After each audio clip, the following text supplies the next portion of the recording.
تحفز النفس الكريمة تبتغي الجنات بحلول شهر الصوم والرحمات والرضوان. Bismillahir Rahmanir Rahim. The Juz 19th of the Quran Kareem has at its beginning point Suratul Furqan. In Suratul Furqan, Allah subhanahu wa ta'ala speaks of a number of aspects, especially related to the past, and aspects of the Anbiya alayhi salatu wasalam that Allah subhanahu wa ta'ala discusses and continues to discuss in the onward surah known as Suratul Namal, the surah of the ant. However, in Surah Furqan, there is a specific address to the Ibadur Rahman, the servants of Allah subhanahu wa ta'ala, wherein Allah subhanahu wa ta'ala describes the characteristics of the true servants of the Most Merciful, Allah subhanahu wa ta'ala, with a number of salient traits and characteristics that are unique to them. Prior to that, Allah subhanahu wa ta'ala highlights a very important phenomena that is not found anywhere, that Allah subhanahu wa ta'ala brings to the attention of the reader of the Quran so that they may become reflective on the greatness of Allah subhanahu wa ta'ala. Wherein the Almighty says, أعوذ بالله من الشيطان الرجيم وهو الذي مرج البحرين هذا عذب فرات وهذا ملح أجاج. That Allah subhanahu wa ta'ala is the being, He is the one that caused the oceans or the rivers to flow, the bodies of water to move and to flow in such a way that this one is sweet, is palatable, and this one is brackish and salty. Referring to the fact that there are many places in the world that where fresh water, river water, flows into the ocean for many, many kilometers, and in some instances for hundreds of miles and kilometers, they flow side by side. And the Arabs were not a seafaring nation. There were no huge bodies of water close to them. Hence, this particular ayah is amongst many ayat which give proof that the Quran was not only for them, but for those who reside in parts of the world that were familiar with this phenomena. Those were of the seafaring community, which knew hundreds of years ago, well before the Quran was revealed, and continue to know that how often it is that you have boats that have been launched from their ports, and they go out to sea for a number of days without taking ample fresh water. The seafarers who have been plying those waters for many generations know that such is the nature of fresh water, that in certain parts of the coastline that we are fishing and our ancestors used to fish, this fresh water and sea water flow as a parallel. They do not mix for many, many miles. So what they do, and what they have been doing for a long time, was that when they would require fresh water, they would simply dunk down their buckets with a stone at the bottom so it would go to the bottom of the sea. The salt water would be on top and the fresh water would now be at the bottom, the very same river that would now come in from inland, from the hinterland, flowing into the ocean, that would make its way beneath the salty water without mixing up with the salty water, and they would now draw fresh water from that particular vein of water that was under their boats, knowing this for a long, long time.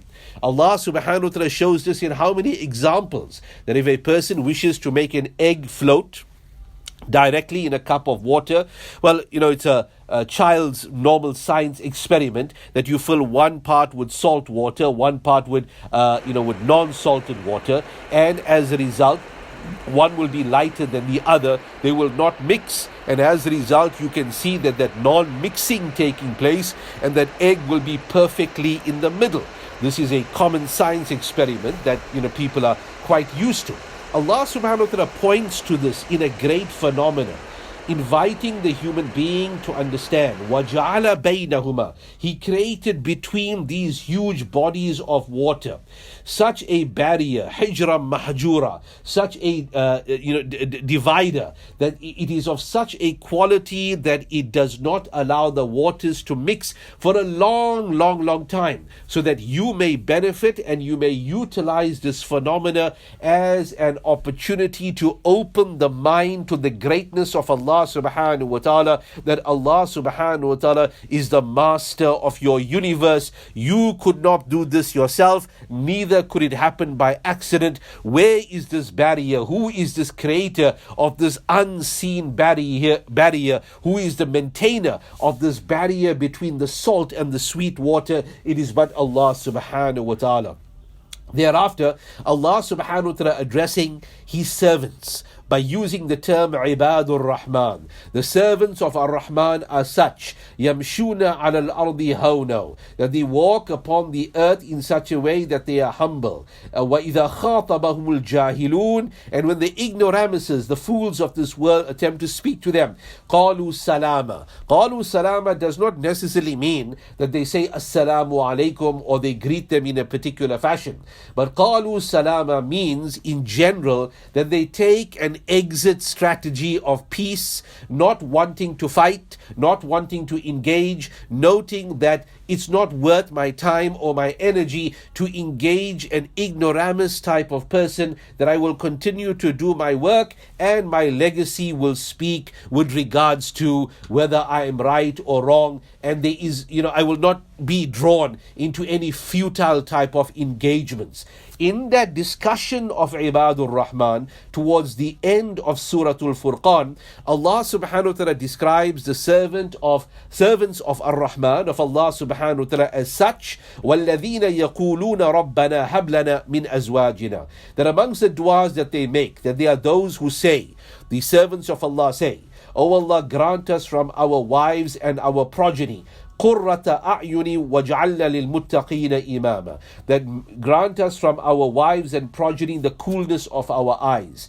What does this refer to? Is that they include inside their dua the desire that their progeny also be righteous and serve as the coolness of their eyes, not by the accumulation of the world, but by the accumulation of the salient features of deen, taqwa, khushu, etc., those qualities which holds a believer in good stead. And then an important dua that make us lil muttaqeen, for those who are conscious of you, who've got the quality of taqwa. Make us leaders lil muttaqeen, for those who have got the quality of taqwa.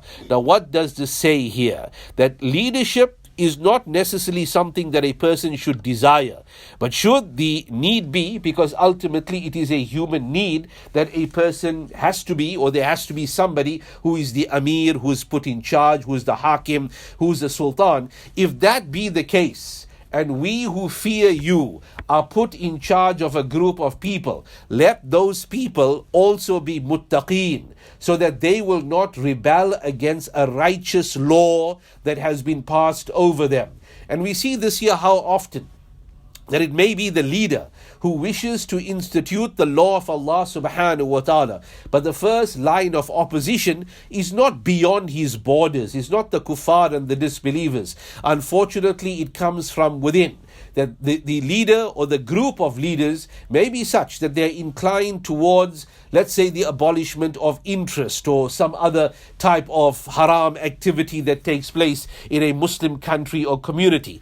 The sad reality is that though it may be influenced from outside the border, the front line opposers may be from those who are within, who claim to be Muslims. Hence Allah subhanahu wa ta'ala impresses on how necessary it is that not only is the Imam, the leader, a righteous individual, but the dua that those who we lead and who we put in charge over also be muttaqeen, so that when it is our personal desire to incline towards the laws of Allah subhanahu wa ta'ala, we're not opposed by our own people, but rather they become supportive and they understand that this is in the best interest of their deen and their dunya ultimately at the end of the day.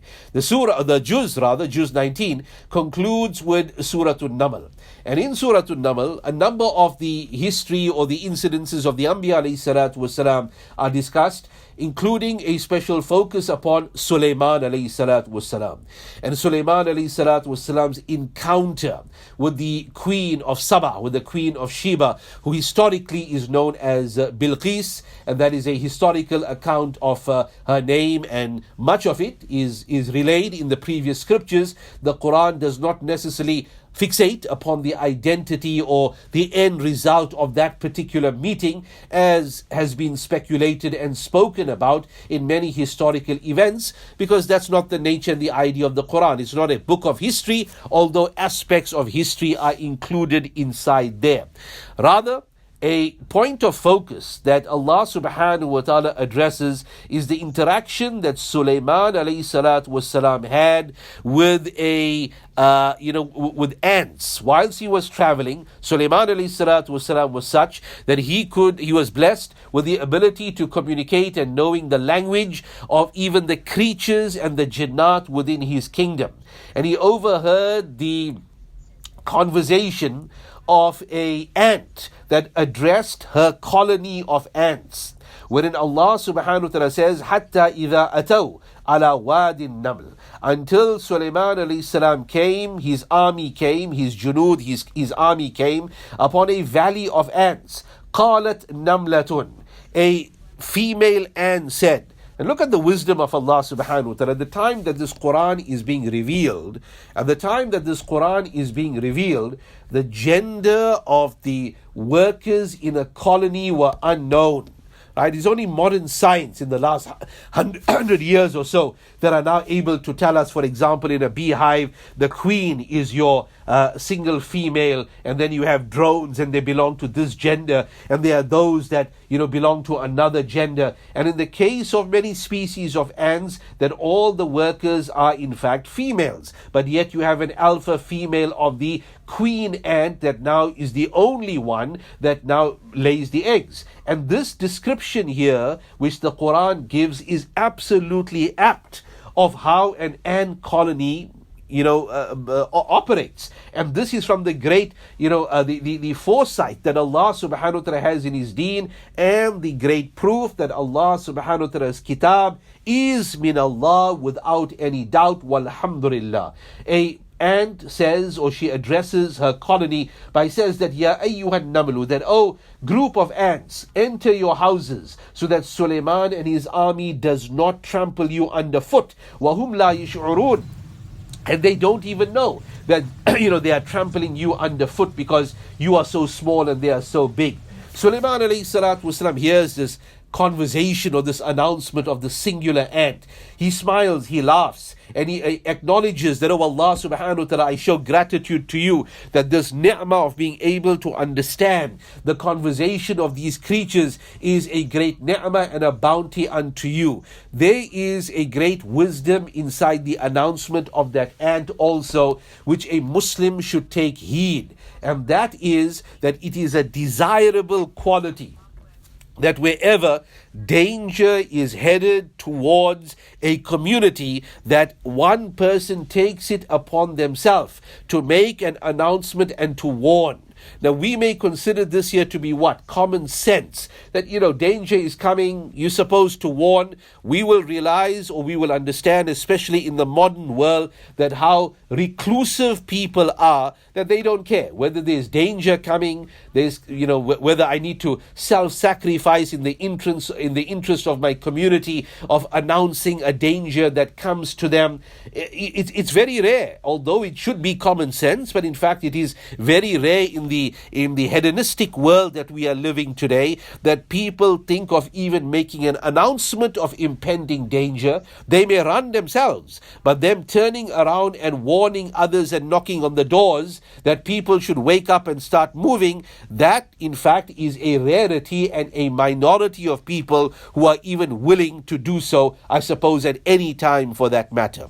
It is also a lesson for a believer as well, that there can be no greater danger than disobeying Allah subhanahu wa ta'ala and straying away from His commandments. Calling people away from that danger is also a great act, a meritorious act, and in the case of this ummah over here is an injunction of calling towards good and forbidding from evil, which a ummati of Nabi sallallahu alaihi wasallam should realize. Allah subhanahu wa ta'ala give us tawfiq. Assalamu alaikum wa rahmatullahi wa barakatuh. واكتب لنا أن ندخل الجنات بالريان